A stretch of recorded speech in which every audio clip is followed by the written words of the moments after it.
Alors les concepts clés, pour terminer ce préambule. La modalité de décision. Théoriquement, dans une Assemblée des Nations Unies, on vote à la majorité des 2/3.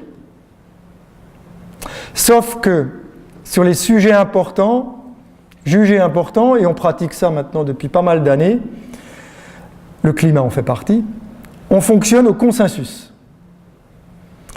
Alors consensus, ce n'est pas unanimité. Consensus, ça peut vouloir dire que si tous les pays sont d'accord, sauf un ou deux, pas trop important, ça passe. La question, c'est que les gens qui ne joueraient pas le jeu, il faudrait qu'ils ne soient pas trop nombreux et pas trop bruyants. En tout cas, il faut être sûr que la Chine en fasse partie. Donc ça, c'est un premier enjeu extrêmement important. Aujourd'hui, les experts estiment que si on arrive à englober la majorité des pays et les 3/4 des émissions mondiales, ce serait déjà bien.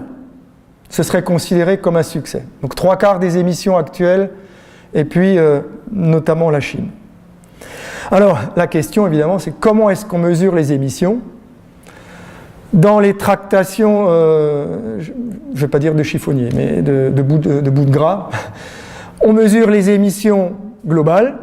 Donc la Chine, c'est devenu le mauvais élève de la planète, puisque la Chine émet 10,3 gigatonnes, les États-Unis seulement 5,3, l'Union européenne 3,7, donc la Chine, ce sont les méchants, plus gros pays. Certains, dont les Chinois, disent « mais attendez, il faut regarder les émissions par habitant ». Alors quand on prend les émissions par habitant, les Australiens sont à 30 tonnes par habitant et par an.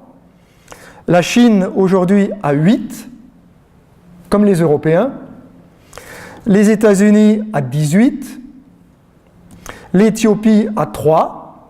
Bon, on voit tout de suite, quand on mesure par tête d'habitant, on ne raconte plus la même chose et les négociations ne se passent plus de la même manière. Les Chinois, ils nous font remarquer aussi que, attendez, on mesure les émissions, mais c'est les émissions chez vous.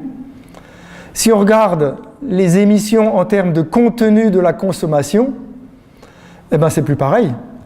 Les pays riches sont de très très loin les premiers consommateurs de gaz carbonique émis dans le monde. Autrement dit, c'est un peu facile d'accuser, je prends la position des Chinois là, c'est un peu facile d'accuser les Chinois premiers émetteurs de gaz carbonique pour fabriquer des produits qui ne consomment pas et qui sont consommés par les pays riches. Donc ça fait aussi partie des tractations et des discussions. Donc voilà, pas simple. C'est ce dont les négociateurs parlent aujourd'hui. Hein. On se doute bien que ce n'est pas au final qu'on discute de tout ça. Il y a la dette écologique. Alors la dette écologique, c'est la quantité de gaz carbonique qui existe aujourd'hui dans l'atmosphère, qui n'est pas le fait ni des pays les moins avancés, ni pratiquement des pays émergents, mais des pays capitalistes industrialisés, donc depuis 1850. La réponse des pays industrialisés, on ne peut pas vraiment parler de dette, parce que dette signifie responsabilité, et on ne peut pas être responsable puisqu'on ne savait pas. On ne peut être responsable que de ce qu'on connaît. À l'époque, la problématique climatique n'existait pas, et donc du coup, les pays riches ont tendance à dire « mais attendez, ok, mais ce n'est pas la raison pour nous faire financer tout ça, parce que on n'y est pas pour... On peut regarder ce qu'on fait aujourd'hui, mais on ne peut pas nous faire porter le chapeau sur ce qui s'est passé dans l'histoire. » D'où la notion de responsabilité commune mais différenciée des capacités respectives. Ça veut dire que dans la négociation, chacun doit pouvoir agir par rapport à la responsabilité, on a vu que c'est compliqué à mesurer, avoir des engagements par rapport à cette responsabilité, mais aussi à la capacité d'y faire face.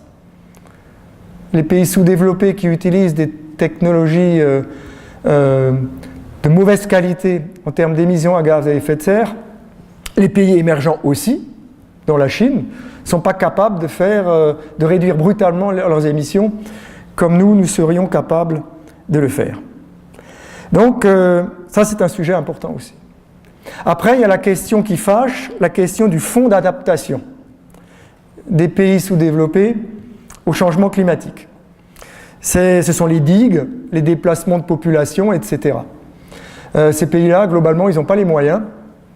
Et comme ils seront les premiers touchés, ils demandent à ce qu'un fonds soit créé à cet égard.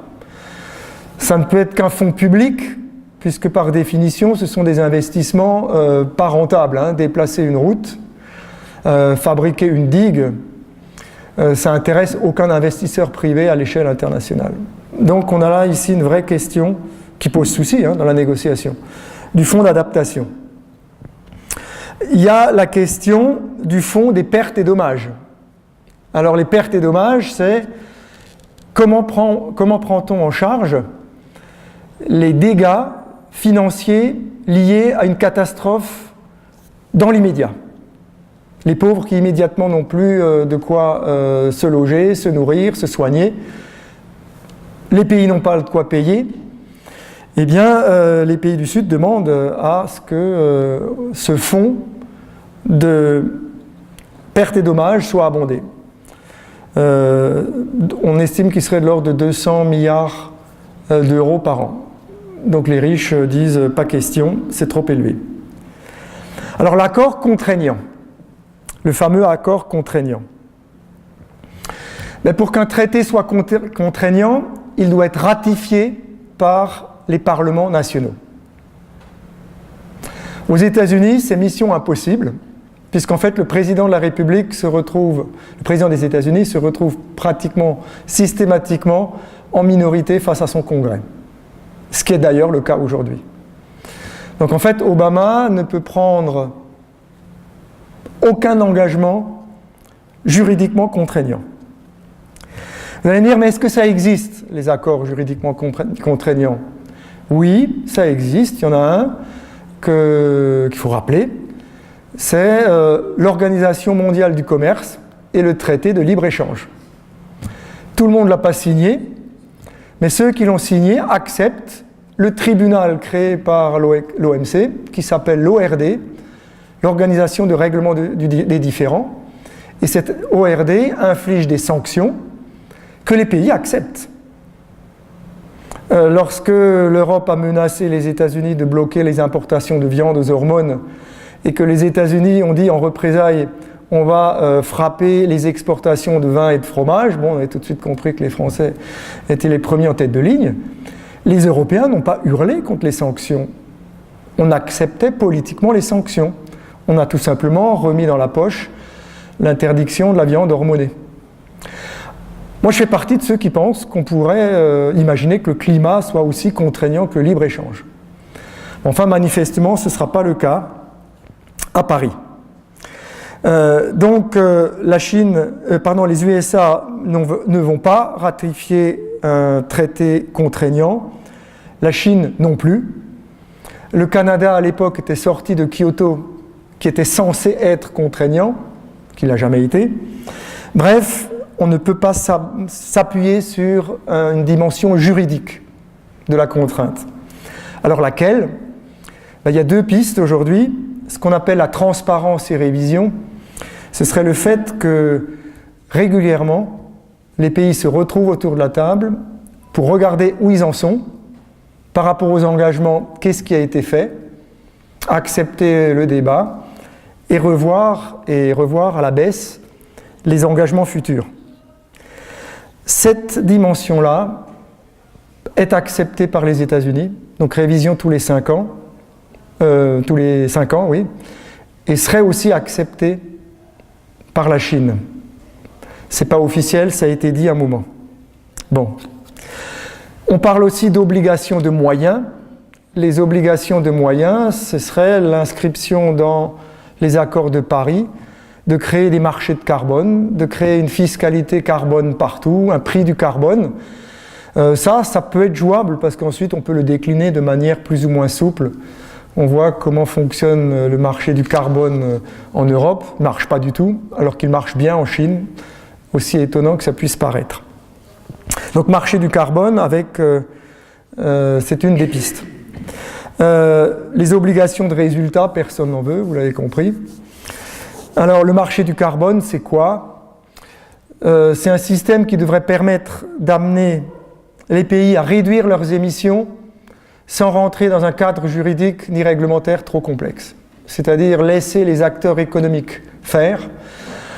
En 2 mots, on prend les grands pollueurs, on leur octroie un maximum de pollution autorisée en gaz carbonique, plus bas que ce qu'ils font évidemment. Et ça les invite donc à investir dans la technologie.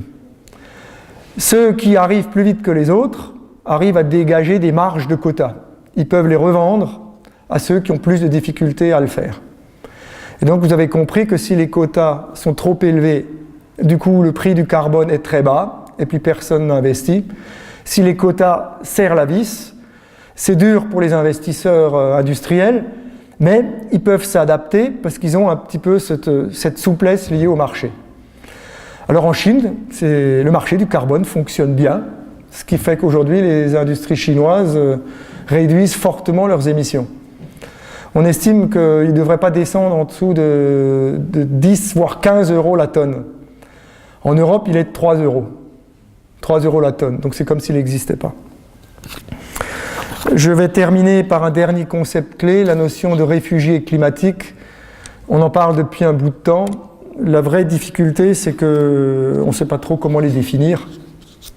On sait très bien qu'aujourd'hui, une bonne partie des réfugiés syriens, réfugiés de guerre, sont en fait des réfugiés climatiques, des agriculteurs qui ne sont plus arrivés à tenir le coup parce que ces dernières années, la sécheresse avait frappé la Syrie. Ce n'est pas moi qui dis ça, c'est un rapport des Nations Unies. Ils ont migré dans les villes ont été les premières touchées par la guerre, ils sont ici. Pas facile de faire la différence.